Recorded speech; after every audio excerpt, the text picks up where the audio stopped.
दे रंग।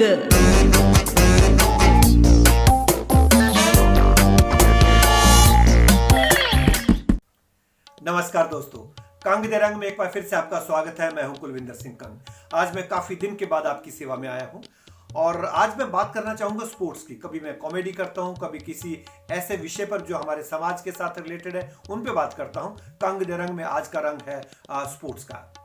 आप जानते हैं आज भारत और ऑस्ट्रेलिया के बीच पहला टेस्ट मैच शुरू हुआ है एडिलेड के मैदान पर।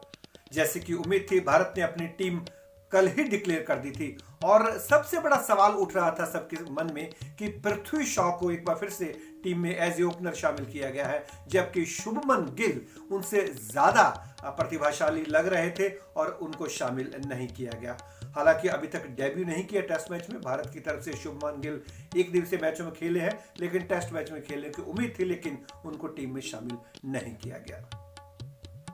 पृथ्वी शॉ पर एक बार फिर से टीम प्रबंधन ने भरोसा दिखाया, लेकिन वो भरोसे पर खरे नहीं उतरे और आज के मैच की दूसरी गेंद पर मिचेल स्टार्क ने उनको क्लीन बोल्ड किया। पृथ्वी शॉ की सबसे बड़ी कमजोरी है कि वो ठीक तरह से गेंद की लाइन के पीछे नहीं आते और बल्ले का अंदरूनी किनारा लगा और भारत को शुरुआत में झटका लगा, जबकि भारत का खाता भी नहीं खुला था।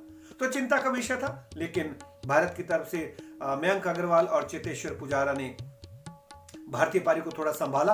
दूसरे विकेट की साझेदारी में दोनों ने 68 रन बनाए, तो ऐसा लगा कि शायद अब भारत थोड़ा सा सही दिशा की ओर बढ़ रहा है। लेकिन उसके बाद मयंक अग्रवाल आउट हुए और तीसरे विकेट के लिए 88 रन की साझेदारी हुई चेतेश्वर पुजारा और विराट कोहली के बीच में। विराट कोहली को मैदान पर जल्द ही आना पड़ा और यह 7वीं बार हुआ कि चेतेश्वर पुजारा को भारतीय टीम का खाता खुले बगैर ही 1 डाउन पर आना पड़ा, यानी कि पृथ्वी शॉ आउट हुए और चेतेश्वर पुजारा को आना पड़ा।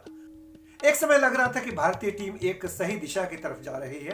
पहले सत्र में 2 विकेट गिरे थे और भोजन के बाद के सत्र में एक भी विकेट नहीं गिरा, ऐसा लग रहा था। लेकिन आखिर में जाकर उस सत्र में एक बार फिर से तीसरे खिलाड़ी चेतेश्वर पुजारा आउट हुए, जबकि भारत ने तब तक 100 रन बनाए थे। लेकिन उसके बाद मैं तीसरे सत्र की बात करना चाहूंगा। विराट कोहली और अजिंक्य रहाणे के बीच में अच्छी साझेदारी पनप रही थी, लेकिन जिस तरीके से कंफ्यूजन हुआ और कॉल दिया गया अजिंक्य रहाणे के द्वारा, जो कि टीम के उप कप्तान है और अपने कप्तान के साथ बैटिंग कर रहे थे, कॉल देने के बाद विराट कोहली की आप स्पीड जानते कि आधी पिच तक वो तुरंत पहुंच गए, वहां पर उनको मना किया गया। तब तक उनको लौट के आना बहुत मुश्किल था। जोश हेजलवुड ने गेंदबाज की तरफ, नेथन लियोन की तरफ थ्रो फेंका और उन्होंने उन्हें रन आउट कर दिया। बहुत निराश थे, सभी को निराशा हुई। विराट कोहली जो कि शानदार तरीके से बल्लेबाजी कर रहे थे, अपने 28वें शतक की ओर बढ़ रहे थे, केवल और केवल 74 रन बनाकर आउट हुए। आपको ये पता ही है कि उनको यही टेस्ट मैच खेलना, उसके बाद वो पैटर्निटी लीव पर चले जाएंगे और अगले 3 टेस्ट मैच में वो उपलब्ध नहीं होंगे। अजिंक्य रहाणे कप्तानी करेंगे। तो उसके बाद तीसरे सत्र में जब विराट कोहली आउट हुए, फिर लगातार विकेट गिरने शुरू हो गए। उसके बाद जब 81 ओवर के बाद नई गेंद ली गई और उसके बाद 2 LBW आउट किए गए शानदार तरीके से। ये हनुमा विहारी और रहाणे दोनों को LBW आउट किया गया।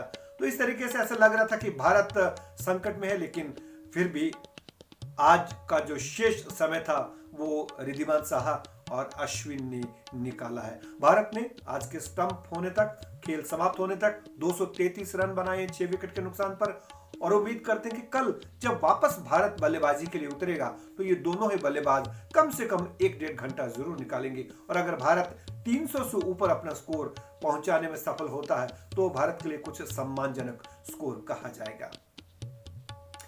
लेकिन आक्रमण बहुत अच्छा, तारीफ करनी पड़ेगी ऑस्ट्रेलिया के गेंदबाजों की, जिस तरीके से वो अपने मैदान पर खेल रहे हैं। और यहां पर रिकॉर्ड है कि एडिलेड में उन्होंने 4 डे नाइट मैच खेले हैं और चारों के चारों जीते हैं। एक बात और बता दूं कि अभी तक 7 डे नाइट मैच अभी तक खेले हैं ऑस्ट्रेलिया ने और 7 के 7 जीते हैं। तो एक ऐसा रिकॉर्ड है डे नाइट मैचेस का, वो ऑस्ट्रेलिया उसको और बरकरार रखना चाहेगा। भारत विदेशी धरती पर ये अपना पहला टेस्ट मैच खेल रहा है जो डे नाइट है। तो इस तरीके से उम्मीद करते हैं कि भारत कल अच्छा प्रदर्शन करेगा। पहले सत्र में अगर कोई विकेट नहीं गिरता तो कुछ रन भी जुड़ेंगे और 300 से ऊपर अगर स्कोर बन जाता है तो भारत के लिए कुछ सम्मानजनक स्कोर कहा जाएगा। आकाशवाणी के लिए मैं आज कमेंट्री कर रहा था, मेरे साथ थे हिंदी में संजय अग्रवाल और अंग्रेजी में सुनील गुप्ता और देवायन सेन।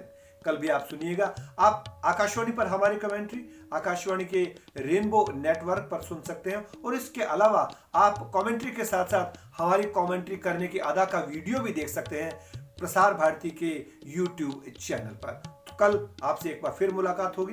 कल क्या कुछ होगा उसकी रिपोर्ट के साथ कुलविंदर सिंह कंग एक बार पुनः आपकी सेवा में उपस्थित होगा। आज आज्ञा दीजिए, नमस्कार। कंग दे रंग।